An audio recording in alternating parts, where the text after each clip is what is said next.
The largest volcano we know of is Olympus Mons on Mars. Now, the next two largest ones actually are here on Earth. After that, most of the record holders are still on Mars.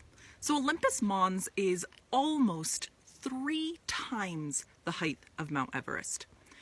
And at first, this seems a little strange that Mars, which is a much smaller world than Earth, would have such larger volcanoes. But we think the trick comes down to its lack of tectonic plates.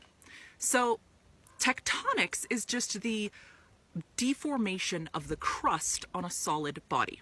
So there's stuff going on underneath. We have different temperatures of rock, and that's causing some movement and causes the crust to deform in some way or the other. Now here on Earth, our crust is actually split into these giant plates that are, from our perspective, very slowly moving around. And so this makes it so that no one hotspot, which is the way that we think volcanoes form on Mars, no one hotspot can be underneath the same point on the crust long enough for such behemoths like Olympus Mons to form here on Earth.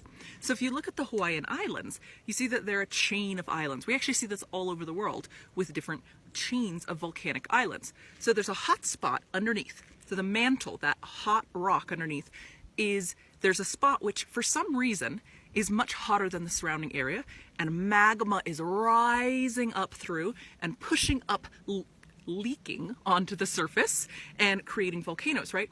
But the crust is moving. So if the hot spot is right here, pops up, makes a volcano, but then the crust keeps moving, so the next volcano is here, and the next volcano is here, and the next one's here. We don't think that happens on Mars. We think that the hot spots stay in the same place and the crust doesn't move. So volcanoes like Olympus Mons or the other just ginormous volcanoes would just be able to keep building and building and building and building. Now, we don't see that anymore. And the reason that we think we're not seeing it is because, as I mentioned, Mars is a smaller planet than Earth. So the interior has cooled, so that volcanism has shut down. So the volcanoes that we see, for the most part, are ancient volcanoes that have been left over billions of years. Whereas most of the volcanoes that we see today on Earth are quite young, because Earth is refreshing its surface. It's always making new surface, and Earth has a lot of erosion that Mars doesn't. So we see these giant ancient volcanoes there.